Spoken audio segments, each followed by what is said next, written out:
Ergaa Phaawulos gara warra Qolosaayisitti erge. Qolosaayis boqonnaa tokko. Ani Phaawulos kan fedhii Rabbiitiin ergamaa Yesuus Kiristoos ta'e, Ximootewoos obboleessaa wajjin xalayaa tana barreessuu kiyya. Kiristaanota obboleeyyan keenya warra magaalaa Qolosaayis keessa jiraattan, kanneen Kiristoositti amantaniif ni'imaaniif nageenyi Rabbii Abbaa keenya biraa isiniif haa ta'an. Nuti wayita isiniif kadhannu hundumaa Rabbi Abbaa Gooftaa keenya Yesuus Kiristoos ni galateeffanna. Yesuus Kiristoositti amanuu keessaniif kiristaanota hundumaa jaallachuu keessanis dhageenyeeti jirra. Akkana godhuun teessanis sababa abdiin samii irraa isiniif kaayamtee jirtuufi waa'ee abdii tanaa duraan dursitanii qoolii wangeela dhugaa irraa dhageessaniiti jirtu. Wangeelli kunis isin bira jira. Akkuma guyyaa itti dhageessaniif ni'imaa Rabbii dhugumaan hubattan irraa kaasee isin jidduutti firii godhachaa jirutti, akkasumatti ammas guutummaa biyya addunyaa keessattis babal'achaa firii godhachaatii jira. Waa'ee ni'imaa Rabbii Ephaafraas gola keenya jaallatamaa irraa barattaniiti jirtu. Inni Kiristoosiif kaadamaa amanamaa ta'eeti isiniif ergame. Waa'ee jaalala teessanii tan Ruuhal Qudus isiniif kenne isatu nutti hime. Kanaaf nuti eega waa'ee keessan dhageenya irraa jalqabnee Rabbi isiniif kadhachuu irraa adda hin kunne. Fedhii isaa hubattanii hikmaa hundumaan beekumsa Ruuhal Qudus kennuunis akka guutamtaniif Rabbi isiniif kadhanna. Jireenya Gooftaan malu jiraachaa wayita hundumaa waan isa gammachiisu dalaguuf, hojii gaarii hundumaan faayidaa buusuuf, ammaas Rabbi beekuuttis guddachaa akka deemtaniifis ni kadhanna. Haala durrii qiiwwaa isaatiin jabaattanii obsa guddaan rakkina hundumaa baadhachuu isin haa dandeessisu. Rabbi Abbaa kan isin warra qulqulloota Rabbii wajjin mootummaa ifaa samii keessatti qooda dhaalmayaa akka hirmaattan isin dandeessiseef gammachuun amdii galchaa. Inni amrii dukkanaa jalaa nu baasee gara mootummaa ilma isaa jaallatamaatti dabarsee nu fideeti jira. Ilmuma isaa kanaanii najaataa fi oomfii diliitiis arganneeti jirra. Kiristoos bifa Rabbii tan ijatti hin mul'anne, inni hangafa uumama hundumaa dura dhalate.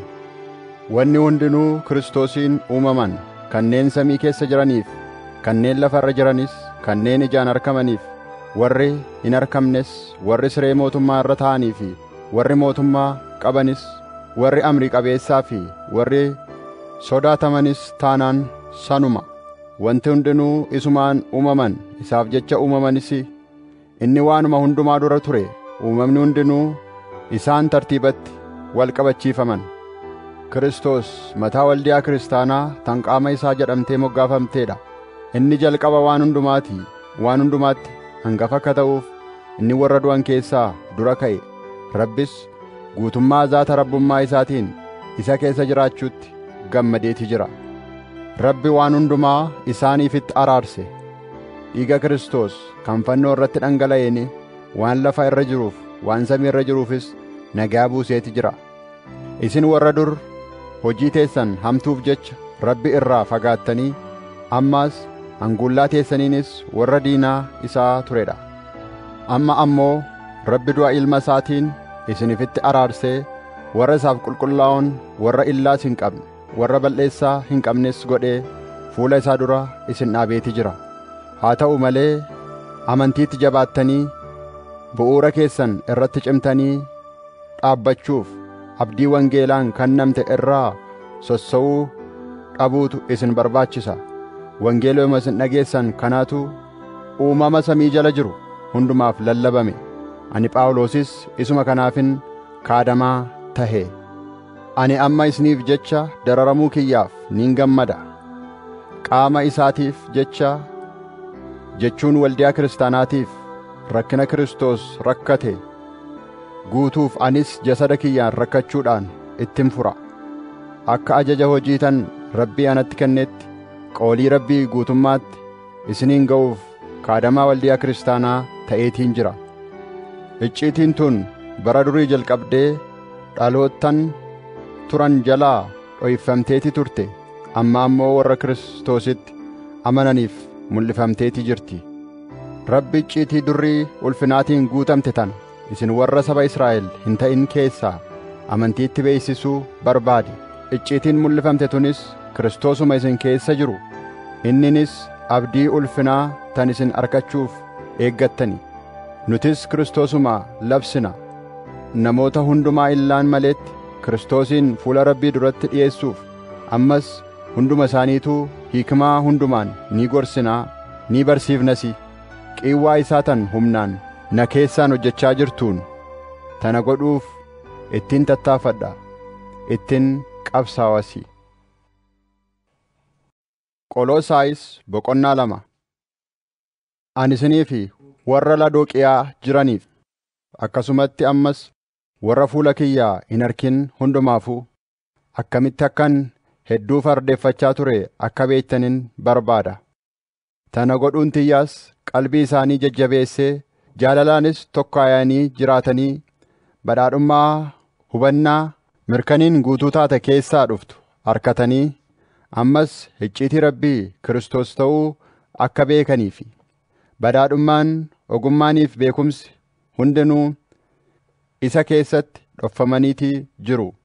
Tanaas akka namni tokko illeenuu dubbii afaanii tottolfatee akka isin hin gowwoomsine isin hubachiisuufin dubbadha. Jasadaan yoonin isin bira jiraachuu baadhe illee ruhaan isin biraan jira. Sirna gaarii isin qabdaniif Yesuus Kiristoositti amantanii jabaachuu keessan arkuutti niin gammada. Eegasuu Yesuus Kiristoos gooftaa ta'uu akkuma fudhattan saniitti haaluma saniin isumaan jiraachuus itti oofaa. Akkuma barsiifamtanitti hundee teessan gadi fageeffadhaa. Isa keessatti ijaaramaatii amantiitti gadi dhaabbamaa. Hamdiis dhangalaasaa. Namni tokko illeen waan Kiristoos irraa ala ta'een handaassaa namaa goomsa duwwaa kanneen aadaa namaa irratti harkamanii fi ammas humnoota bantiilee samiitii fi tan hawaa addunyaa keessaatiin sobee akka isin hin hayyifanne if eeggadhaa. Guutummaan zaata rabbummaa namummaa Kiristoos keessatti jiraata. Isinis Kiristoosumaan isuma kan bantiilee samiitiif biyya addunyaa keessattis warra mootummaaf amrii qaban hundumaa irraa ol ta'een jireenya guutuu argattaniiti jirtu. Isinis Kiristoosiin tokkaawamuu keessaniin dheena qabaa harka namaatiin godhamte odoo hin ta'in tan Kiristoos godhuun dheena qabamtaniiti jirtu. Tunis tan humna jasadaa dilaawaa jalaa bilisa isin baafte. Cuuphaan Kiristoosiin wajjin awwaalamtanii ammas humna Rabbii tan warra du'an keessaa isa kaaftetti amanuu keessaniin ammas isaan wajjin du'a keessaa kaafamtaniiti jirtu. Isinis balleessaa teessanii fi Rabbi wallaaluu teessaniin ruhaan du'oo yoo taatan illee Rabbi akka isin Kiristoosii wajjin jiraatoo taatan godheeti jira. Balleessaa teenya hundumaa oomfiinuuf godheeti jira. Xalayaa kissiidhaa tan nu irratti barreeffamte tan seeratti hirkatte nuun mormaa turte san haqee bakkaa fuudhee fannoo irratti direeti rarraase. Fannoo san irrattis Kiristoos warra bantiilee samiitiif biyya addunyaa keessatti mootummaaf amrii qaban hiikkachiisee zaahir baasee mul'isuun injifannoo isaa isaan irratti agarsiise. Eegasuu waan akka nyaataaf dhugaatii guyyaa ayyaanaa baatii lakkaa'uttis yookiin sanbata eeguutti nam tokko illeenuu isin irratti firdii hin godhin. Isaan kanneen gaaddidduu waan dhufuuf jiru qofa. Asliin qaama sanii ammoo Kiristoosi. Namni damboobummaa kijibaatii fi maleekota samii irraa ibaadutti isin dhiibee akka badhaafama irraa isin hin hanqifne eeggadhaa. Namni akkanaa hangullaa jasadaatiin dhaayitawaa natti mul'ate jechuudhaan waan ma'aanaa hin qabne hedduudhaa odeeysa. Namni akkasii kun Kiristoos mataa qaamaa kan qaama hundumaa morgayaa fi humna irratti walitti qabee jiraachise akka Rabbi guddisutti guddatu irraa gargar citeeti jira. Eegasuu Kiristoosiin wajji humnoota bantiilee samiitiif haawaa addunyaa keessaatiif eega duutan duuba maaliif akkuma amma illee isaan jala jiraattanii ajaja isaaniitiif hoggaltu ree? Tana qubaan hin tuqin, san hin dhamdhamin, kaanis harkaan hin qabatin jedhu. Jarri kanneen hundinuu ammoo ittiin hojjetamanii akka dhumaa deemaniif turee mitii? Akka ajaja namaatiif, akka barsiisa namaattis warra kaayamaniif mitii ree? Sirnoota akkasiitiif ajajamuun dhuguma hikmaa waan qabu fakkaata. Kan ibaadaa dhugaatitti nama qaceelchu, kan damboobummaa dhugaatii fi ammas qaama fi adabuuttis nama fidu fakkaata. Haa ta'u malee fedha jasadaa to'achuu irratti faayidaa hin qaban. Qoloosaayis boqonnaa 3. Warra Kiristoosiin wajji du'aa kaafamtan eega taatan, eegasuu waan samii keessaa bakka Kiristoos gara harka mirgaa Rabbiin taa'ee jiru ni yaadhaa. Qalbii teessan waan samii keessa jiru irratti hidhaa malee waan lafa irra jiru irratti hin hidhinaa. Isin barduutaniiti jirtu. Amma jireenyi keessan Kiristoosiin wajji Rabbi keessatti dhoffameeti jira. Kiristoos inni jireenya keenya nuuf ta'e wayita mul'atu, isinis ammas isaa wajjin ulfinaan mul'achuuf teessu. Eegasuu kajeellaa jasadaa kanneen akka zinaa hojjechuu fi najisummaa, shakaraa fi hawwii hamtuu, bololummaa tan waaqayyolii tolfamoo ibaaduutti lakkaawamtus if keessatti ajjeesaa. Sababa waan kanneen hundumaaf jecha lolli Rabbii warra isaaf hin ajajamne irratti ni dhufa. Kanaan duraa isinis haaluma akkanaa kana keessa jiraachaatii turtan.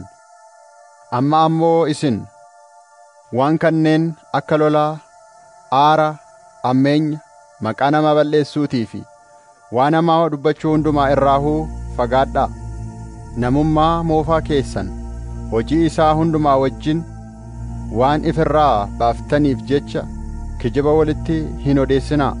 Namummaa haaraa uffattan, inninis beekomsa dhugaatiin akka bifa Rabbii isa uumetti haaromfamaatii deemaa. Eegana Giriikii fi Yihudii nama dheena qabateef kan dheena hin qabatin, saba uummata Israa'el hin ta'inii fi jaahila, gabra yookiin bilisa jechuun hin hafne, Kiristoos hunduma keessa jiraas.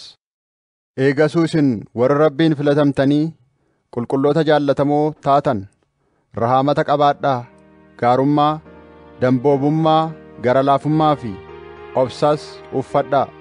Waliif obsaa. Quurrama yoo wal irratti qabaattanis waliif dhiisaa. Akkuma Gooftaan omfii isiniif godhetti isinis omfii waliif godhaa. Isaan kan hundumaa irratti jaalalatan waa hundumaa raawwatamaa goote walitti tokkeessitee hiitus qabaadhaa. Dhagna qaama tokkoo taatanii nagayaatti waan yaamamtaniif jecha nageenyi Kiristoos qalbii teessan haa qaceelchu. Warra hamdii galchus tahaa. Qawaliin Kiristoos akka badhaadhummaa isaattis isin keessaa hoddomminaan haa jiraattu. Hikmaa hundumaan wal barsiisaa, waliis gorsaa. Faarulee sagalee gaarii qabduuf faaruu ruhaatiin galata qalbii irraa buqqa'een Rabbi shukreeffadhaa. Waanuma gootan hundumaa dubbiin ta'e hojiinis hunduma isaaniituu maqaa Gooftaa Yesuusiin godhaa. Rabbi Abbaafis isumaan amdii galchaa. Gooftaa duratti fudhatamaa akka ta'utti beerran jaarsawwan keessaniif oggalaa. Dhiirranis beerraan keessan jaalladhaa. Ittis hin hammaatinaa. Isin joolle waanuma hundumaattuu hawwan keessaniif eemaramaa. Kunis waanuma Gooftaan hedduu jaallatudha. Isin abboottan joollee teessan jiruu itti hadheessitanii abdii isaan hin kutachiisinaa. Isin kaadamtoota biyya addunyaa tanaa irratti warra isin hojjechiifataniif waan hundumaatti ajajamaa.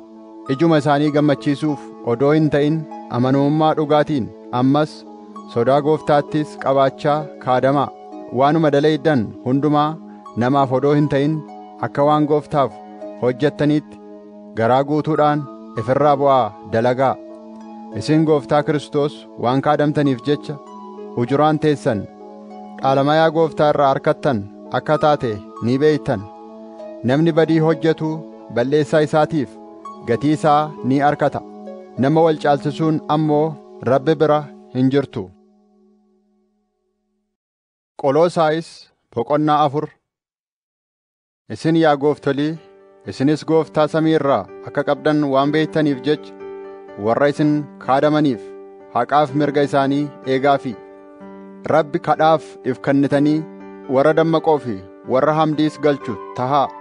Nutis icciitii Kiristoos taniin ani amma illee isiif jecha hidhamee jiru tanaa qoolii tana labsuuf Rabbi karaa akka nuuf banu nuuf kadhadhaa.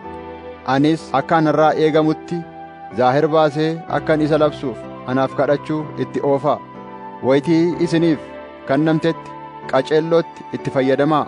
Namoota waldiyaa kiristaanaa keessa hin jirreen wajji hiikmaadhaan jiraadhaa. Haasoyinni keessanis hoggayyuu niimaa qabaachuun akka waan soogiddaan mi'eessaniitti gaarii namatti tolu haa ta'u. Namoota hundumaafuu akkaataa jawaaba kennuuf isinirra jiru baradhaa. Xiqiikoos obboleessi jaallatamaan hojii keessattis gola koo kaadamaa amanamaa kan ta'e wannin ani keessa jiru hundumaa isinitti ni hima. Hundi keenyahuu akkamitti akka jirru isinitti himee qalbii teessan akka jajjabeessuuf jechan kunoo ani isa gara keessanitti ergeetiin jira. Oneesmoos obboleessa amanamaa fi jaallatamaa kan isin keessaa tokko ta'e wajjin ta'anii waan asitti ta'e hundumaa tokko tokkoon isinitti ni himu. Arisxaarkoos kan anaa wajjin hidhamee jirus nagaa isiniif dhaama. Maarqoos namtichi dubrii Barnaabaasis akkasumatti nagaa isiniif dhaama. Waa'ee Maarqoos kanaan durahuu dhaamsi isin gaheeti jira. Inni gara keessan wayita dhufu simadhaa. Yooshu'aan namtichi Yusxoos jedhamus nagaa isiniif erga. Warra seera dhayna qabaa eegan keessaa isaan kanneen qofaatu mootummaa Rabbiitiif anaa wajjin carraaqa. Isaan ammas warra hedduu na jajjabeessani. Ephefraas kaadamaan Yesuus Kiristoos kan isin keessaa tokko ta'es nagaa isiniif erga. Inni wayituma hundumaa isin fedhii Rabbii hundumaa keessatti jabaattanii akka dhaabbattaniif jecha fardeeffatee kadhataaf if kenneeti jira. Inni isinii fi warra Laa'odeeqiyaa jiraniif ammas warra Heraaphoolisiif dalagutti jabeessee akka tattaaffate anuu mataan koo ragaadhaan ba'aafi. Luqaas hakiimtichi qorichaa jaallatamaan ammas Deemaasis nagaa isiniif dhaamu. Kiristaanota Laa'odeqiyaatii fi aadde Niimfaatitti ammas waldiyaa mana isitti walitti qabamuuttis nagaa keenya nuuf himaa. Xalayaan tun isin jidduutti eega dubbifamtee booddee waldiyaa Laadooqiyaattis akka dubbifamtu godhaa. Xalayaa waldaa Laadooqiyaatti ergamte saniis ammas isinis dubbisuutu isinirra jira. Arkiphoosiin ammas tajaajila Gooftaa irraa fudhatte san akka raawwattu godhi jedhaanii. Ani Phaawulos nagaa kana harka kiyyaanin isiniif barreessa. Shanshalata sibiilaatiin hidhamuu kiyyaas yaadadhaa. Ni'imaan Rabbii isiniin wajjin haa taatu.